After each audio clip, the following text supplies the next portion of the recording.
auditeurs, bonsoir et bienvenue dans notre rubrique de l'invité. À l'honneur aujourd'hui, un invité de marque. Il se présente lui-même au micro du canal international de la Radio nationale d'Angola. Bonsoir messieurs et bienvenue au programme en français. Bonsoir madame. Présentez-vous s'il vous plaît. Oui, je m'appelle Nekunda Laba, je suis producteur, réalisateur, cinéaste et puis je suis professeur de cinéma avec Congo Bizizi Academy et je suis politologue. Et là, monsieur Nekunda Lamba, voici en Angola. Alors, quel est l'objectif de votre voyage donc, dans le pays? Oui, je viens ici en Angola pour deux grands projets. Premièrement, pour faire le casting de mon long métrage de fiction Kimpa Vita, que je vais tourner l'année prochaine au niveau de la province des Zaïre à Mbanza, Congo. Et donc, on a fait les castings le 29 et le 30 novembre à Horizonte Njingambande. Donc, j'avais déjà produit le documentaire sur Kimpa Vita, intitulé Kimpa Vita, la mère de la révolution africaine, qui est sorti en 2016. Donc, le documentaire a été filmé ici en Angola, aussi dans la province de Zaïre. Et comme je l'ai dit, donc, maintenant nous évoluons sur la production du long métrage de fiction. Ça, c'est le premier projet.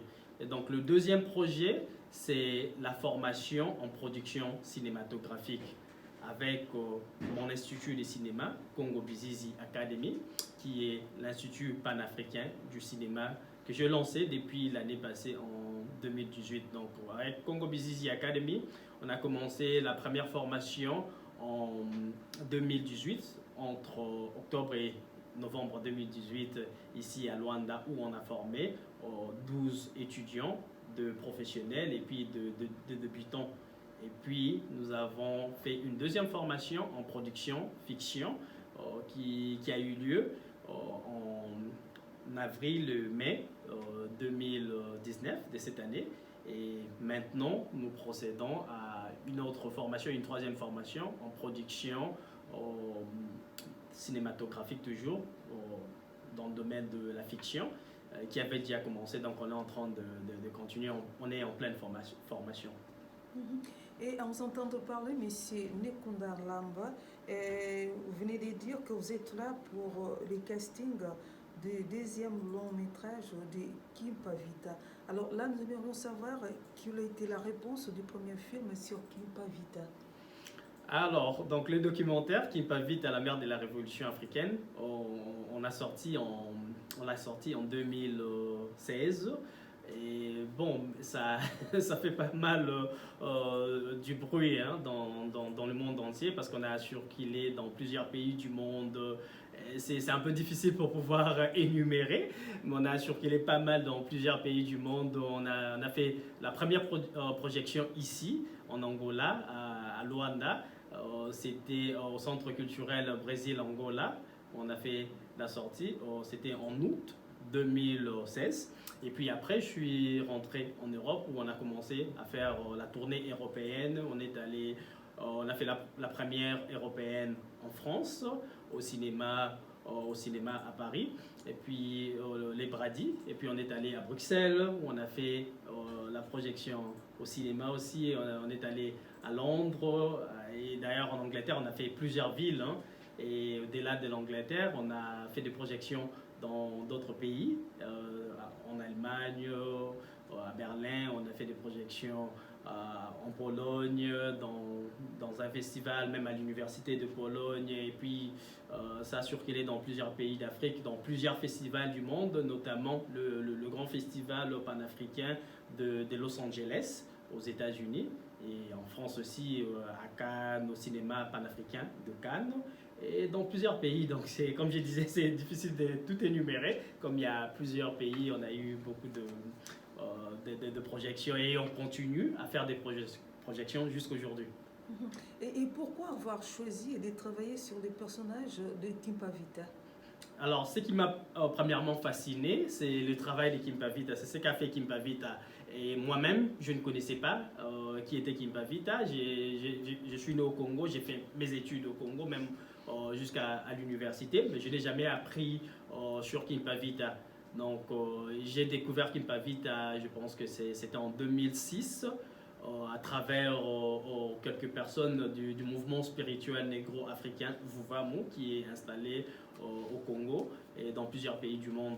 C'est à travers ces mouvements que j'ai découvert Kimpavita, donc une femme qui a lutté en 1704, qui a lutté pour mettre fin à l'esclavage, qui a lutté pour réunifier le royaume Congo qui était séparé en plusieurs parties. Et il faut noter qu'à l'époque, il y avait plusieurs prétendants qui prétendaient au trône du royaume Congo.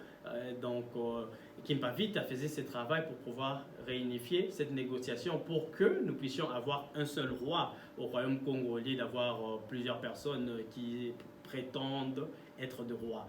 Au-delà de ça, Kimpavita a fait ce travail de reconstruction de la ville de Mbanza Congo qui a été détruite par de guerres civiles. Et elle a travaillé aussi pour restaurer la spiritualité Congo, la spiritualité africaine qui a existé avant la venue du christianisme ou soit avant l'implantation de l'Église catholique dans le Royaume Congo. Donc c'est grand travail qu'elle a fait à l'époque où on tuait des gens, où on massacrait des gens, on massacrait des Congos, où on déportait des Congos, on capturait des Congos, on les amenait dans plusieurs pays du monde. Et c'était pas facile de voir une femme âgée de 20 ans faire ce travail, se mettre debout, s'élever et dire non à l'esclavage et dire non à tous ceux qui était en train de détruire le royaume. Donc, ce n'était pas quelque chose de facile. Donc, il faut être un esprit spécial pour le faire. Donc, c'est ce qui m'a vraiment fasciné. Je me suis dit qu'en tant qu'artiste, en tant que réalisateur, je dois honorer cette personnalité, cette grande figure d'Afrique. Je dois permettre aussi à toutes les personnes du monde, tous les gens du monde, de pouvoir découvrir Kimpavita. Kimpavita, mère de la révolution africaine et notamment angolaise, alors, qui représente ces personnages dans la société africaine, notamment angolaise, et sa signification dans la culture? Donc Kimpavita, pour nous, c'est tout d'abord une héroïne. C'est un modèle pour nous, c'est un modèle pour la jeunesse, c'est un modèle pour toutes les générations, je dirais, parce que tout le monde dans divers domaines, on peut s'inspirer de Kimpavita dans tout ce qu'on est en train de faire, quel que soit dans le domaine professionnel et autres, on peut s'inspirer de Kimpavita à travers ses courages qu'elle avait. On peut aussi prendre le courage pour pouvoir s'élever dans chaque domaine. Par exemple, moi, je m'inspire de Kimpavita pour m'élever dans mon domaine cinématographique, pour pouvoir aussi développer notre industrie cinématographique, pour dire que non, voilà, on ne peut pas rester comme ça, nous devons aussi développer notre industrie. Donc pour moi, c'est un symbole de courage, c'est un modèle, c'est une héroïne pour nous en Afrique et pour le monde entier, je dirais. Et là, j'aimerais aussi que vous faites donc un lien entre la femme et le leadership en Afrique, à l'exemple de Kimpavita. En fait, il y a toujours une mauvaise interprétation des choses au niveau de l'Afrique. En fait, c'est mon point de vue. Les gens pensent toujours que la femme est toujours reléguée au second plan, mais ce n'est pas ce qui était le cas dans nos États antiques, dans nos royaumes par exemple. On va voir qu'il y a des femmes qui ont joué des rôles prépondérants, de grands rôles dans la société. Par exemple, Kimpavita, il y a la reine Nzinga par exemple qui a occupé une grande place, qui a dirigé tout un royaume. Et il y a Nengwa Mafuta qui était une grande prophétesse qui enseignait, qui faisait partie de l'école de Kimpasi. Donc, qui enseignait la spiritualité, qui essayait de conserver aussi les valeurs culturelles Congo, du royaume Congo. Donc, il y a beaucoup de noms qu'on peut citer. Il y a la reine de Saba, par exemple. Il y a plusieurs personnes. Il y a Sogolo Keju, Nengwa Sogolo Keju. Ils sont nombreux, Nengwa Gotime. Elles sont nombreuses vraiment qu'on peut citer. Donc voilà, donc les femmes ont toujours joué un grand rôle dans la société et on ne doit pas oublier que les femmes sont de mères, nos mamans, et donc amener quelqu'un au monde, ou soit avoir un enfant pendant 9 mois dans le ventre, c'est donner une vie, donc c'est conserver toute une vie, une personne qui va devenir un homme dans la société. Et aujourd'hui aussi, moi je pense que les femmes doivent s'inspirer des femmes comme Kimpavita, comme la reine Zinga, et comme Nengwa Mafuta, et comme toutes les autres qu'on a citées, pour pouvoir occuper aussi de grands rôles dans la société. Est-ce que de nos jours, on peut avoir cette place de la femme dans la société africaine, notamment en ce qui concerne donc, la valorisation et la conservation de notre culture? Moi, je pense que pendant une période dans le passé, il y avait cette insuffisance. Mais je pense qu'aujourd'hui, il y a de l'amélioration, je dirais. On peut l'observer dans plusieurs pays où les gens sont en train de fournir des efforts pour pouvoir mettre la femme au premier plan, pour pouvoir donner de grandes responsabilités à des femmes. Et ici, notamment à la radio, je suis surpris. J'ai vu plusieurs femmes aux commandes qui sont en train de commander, qui sont en train de travailler. Donc, c'est quelque chose de bien. Moi, je pense qu'il y a beaucoup des avancées là-dessus. Alors, revenons à notre question donc, sur des projets que vous avez donc amenés en Angola dans la formation des producteurs de cinéma. Où en est-on, ici, Nekunda Lamba, sur ces projets? Ouais, donc, comme je l'ai dit, on a commencé la formation en 2018, donc c'était en novembre 2018. On a formé 12 étudiants. Parmi eux, il y avait des professionnels et il y avait aussi des débutants. Donc, et ces gens ont appris des techniques cinématographiques professionnelles au même niveau que les gens qui étudient en Europe, en France, en Angleterre, aux États-Unis. Et donc, et aujourd'hui, ils sont en train de se préparer, ils sont en train de développer des projets. Il y a quelques-uns qui sont en train de produire aussi des gens en production de leurs films, donc ce qui est une très bonne chose. Et la deuxième formation a eu lieu en avril et mai de l'année 2019 ici. Et on était en train de le faire en collaboration avec l'association des cinéastes angolais, APROCIMA. Et donc on a formé aussi environ 12 étudiants à la deuxième session. Et donc ces étudiants, des jeunes, la plupart étaient des jeunes, des débutants, et des jeunes qui travaillaient plus dans le théâtre, et en collaboration avec le centre culturel Ubuntu, on a pu former ces jeunes qui ont été soutenus par Ubuntu pour pouvoir participer dans la formation. Ces jeunes sont en train de créer des projets, et quelques-uns aussi sont en train de m'accompagner dans le projet Kimpavita. Donc, et actuellement, on est en train de former un troisième groupe donc qui apprennent aussi comment produire des films de fiction. Et il y a d'autres personnes qui sont en train d'apprendre comment produire des documentaires. Donc, la plupart d'eux travaillent pour être des producteurs, pour devenir des réalisateurs, pour devenir des monteurs de cinéma, pour devenir des caméramans de cinéma, etc. Donc, ces projets avec Congo Bizizi Academy, qui est l'Institut panafricain du cinéma que je créais depuis l'année passée. Et outre Congo Bizizi, qui sont vos partenaires?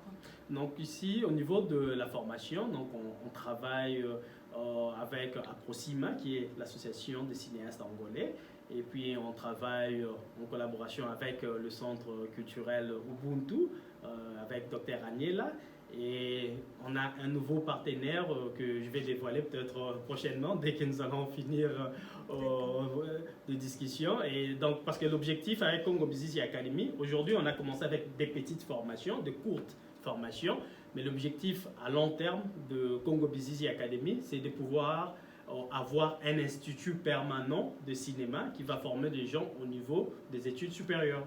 Et comment percevez-vous, M. Nekunda, l'évolution du cinéma en Angola? Je pense que le cinéma en angolais est en train d'évoluer. Et j'ai déjà vu quelques films angolais. Et les gens se débrouillent pas mal. Ils sont en train de faire leur mieux pour pouvoir avoir des films. Mais je pense qu'il y a beaucoup à faire. Il y a beaucoup à améliorer aussi. Mais je pense que les gens se débrouillent pas mal. Ils sont en train de faire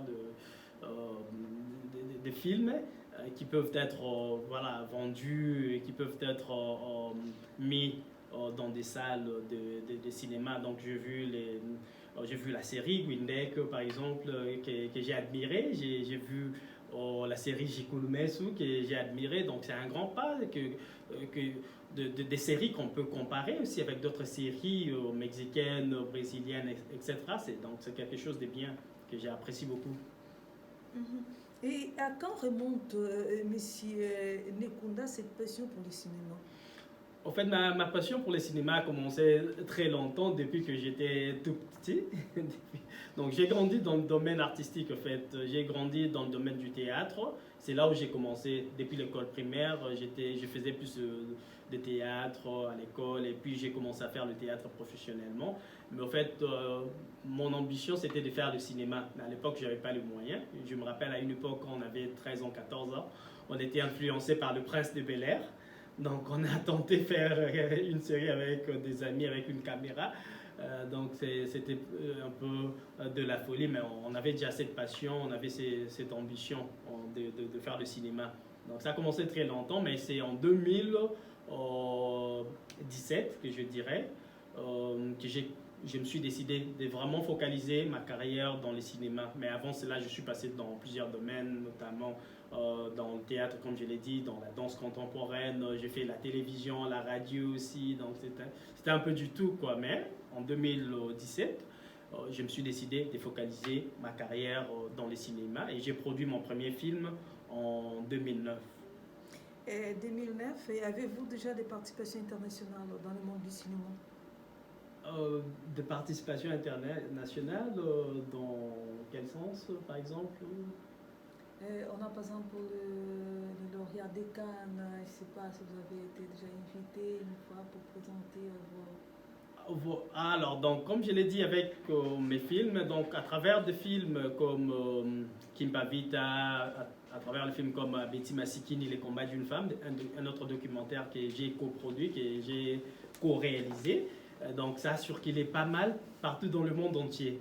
Donc on a fait pas mal de festivals, comme je l'ai dit, on est allé dans plusieurs festivals du monde, on continue à circuler dans de grands festivals, hein, vraiment des festivals qui sont des renommées internationales. Donc il y a, voilà, on est en train de continuer. D'accord, je comprends. Et alors, à Londres, quelle place occupe le cinéma angolais?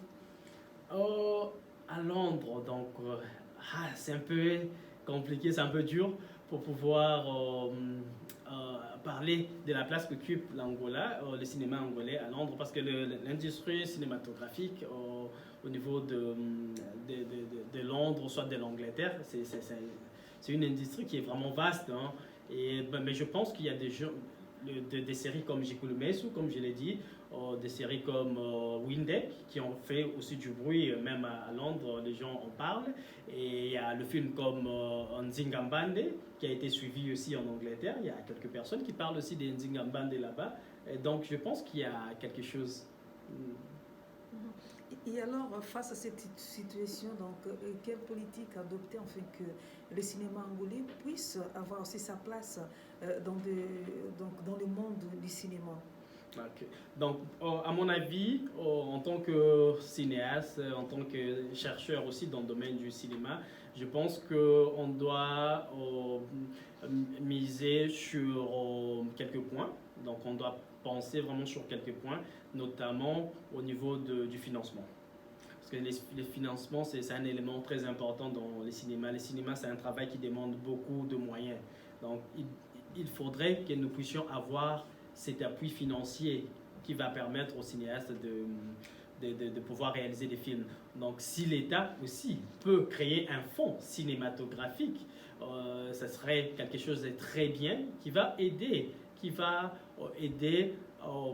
la production, qui va nous permettre d'augmenter le nombre de productions de films, parce que la plupart des cinéastes sont bloqués, sont butés à ces problèmes de finances. Ça, c'est un élément. Un autre élément, c'est au niveau de la formation, comme je l'ai dit. Pour avoir une industrie forte, nous avons besoin de ressources humaines. C'est pourquoi on a créé Congo Business Academy, parce que je pense que pour développer l'industrie cinématographique, au niveau de l'Angola ou soit en Afrique, nous devons tout d'abord développer les ressources humaines. Ça, c'est un autre élément. Troisièmement, nous devons penser à la distribution. Donc, il faut créer des réseaux de distribution.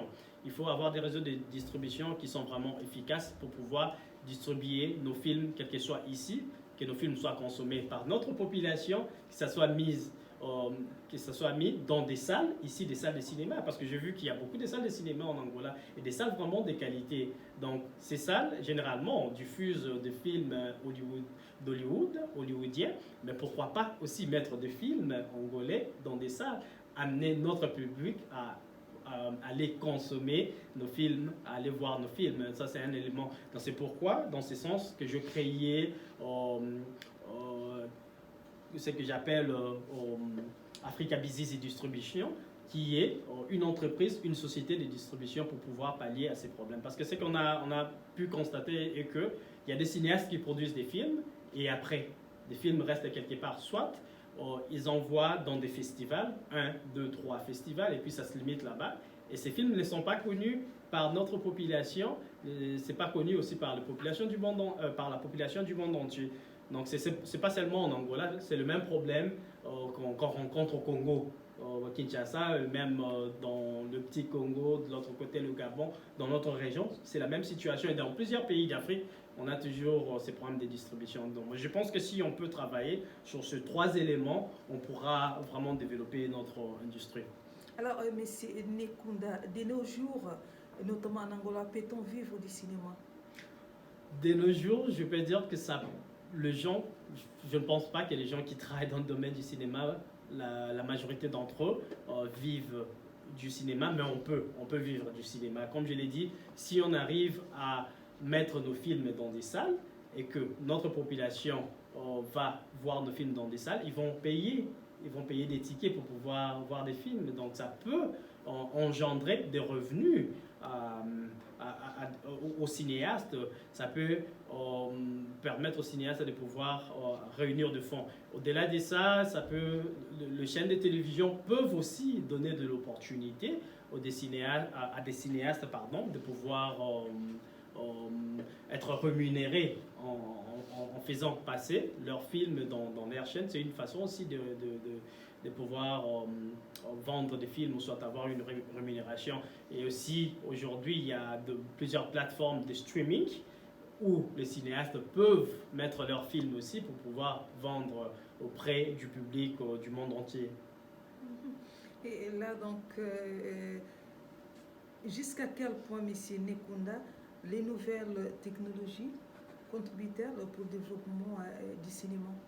Moi, je pense que les nouvelles technologies contribuent vraiment au développement du cinéma parce que dans les temps qu'on parle du cinéma, on parlait du cinéma.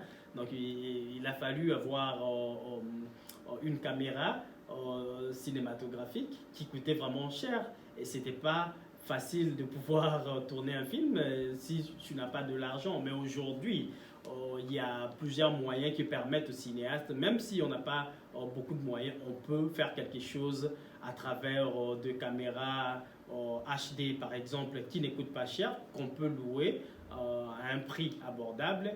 Et c'est pourquoi les jeunes d'aujourd'hui ne peuvent pas avoir des excuses là-dessus pour dire que voilà, on ne peut pas faire, nous pouvons faire parce qu'aujourd'hui la technologie nous le permet. Et aussi il y a aujourd'hui le smartphone qui nous permet de faire de belles images. Moi, par exemple, j'ai expérimenté, j'ai fait tout un documentaire sur le Royaume Congo avec un smartphone. Donc, on n'a pas d'excuses aujourd'hui. Donc, la technologie nous permet de pouvoir accomplir de grandes choses avec de petits moyens de financement. Au-delà de ça, il y a le streaming qui est aussi une nouvelle technologie qui permet aussi à des gens de vendre, à des cinéastes indépendants, de vendre leurs films en ligne. Donc voilà, c'est une très grande contribution pour moi. Et je pense que les jeunes cinéastes africains doivent se servir de ça. Les cinéastes angolais doivent se servir de ça pour pouvoir émerger. Et M. Nekunda Lamba, nous sommes au mois de décembre et mois dédié également à la fête de Noël. Alors qu'en dites-vous? Bon, je ne sais pas, ça dépend de quoi. Il y a des gens qui célèbrent, il y a des gens qui ne célèbrent pas, ça dépend d'une personne à une autre, ça dépend peut-être des gens qui sont plus imprégnés dans le sens occidental, célèbrent aussi cette fête de Noël, mais bon, pas à ma connaissance, par exemple, dans la culture purement africaine, ce n'est pas une fête qui a existé, qui est célébrée, donc voilà. Vous avez des souhaits pour nos auditeurs en ce qui concerne la fête de Noël? Ah voilà, donc tous ceux qui fêtent tous ceux qui fêtent la fête de Noël, notamment nos amis aussi, des expatriés, etc. Donc je les souhaite joyeux Noël à tous les expatriés, et je souhaite aussi joyeux Noël à nos amis des SICAL qui nous aident pas mal, qui nous sponsorisent depuis 2015 avec le projet Kimpa Vita. Monsieur Nikunda Lamba, nous sommes presque à la fin de notre interview. Alors, quel message adressez-vous aux fidèles auditeurs qui nous écoutent en ce moment? Donc, je demanderai à tout le monde, tout le public, de pouvoir soutenir le cinéma africain pour que nous puissions nous développer, pour que nous puissions développer notre cinéma. Nous avons besoin de votre appui. Comment allez-vous appuyer? En consommant nos films, en supportant aussi, en soutenant, en apportant aussi votre appui financier, etc. Donc, c'est une façon de soutenir notre cinéma. C'est à nous, c'est notre responsabilité. On ne doit pas attendre que les gens viennent de l'extérieur, soit de l'Europe, des États-Unis, pour pouvoir développer notre cinéma. Donc c'est à nous, c'est notre responsabilité, et nous devons être unis pour pouvoir développer notre industrie cinématographique. Merci beaucoup, Monsieur Nikunda Lamba, d'avoir répondu à nos questions. C'est moi qui vous remercie. C'est également ici que nous mettons fin à notre rubrique de l'invité. Bonne suite de programme. Il a une question de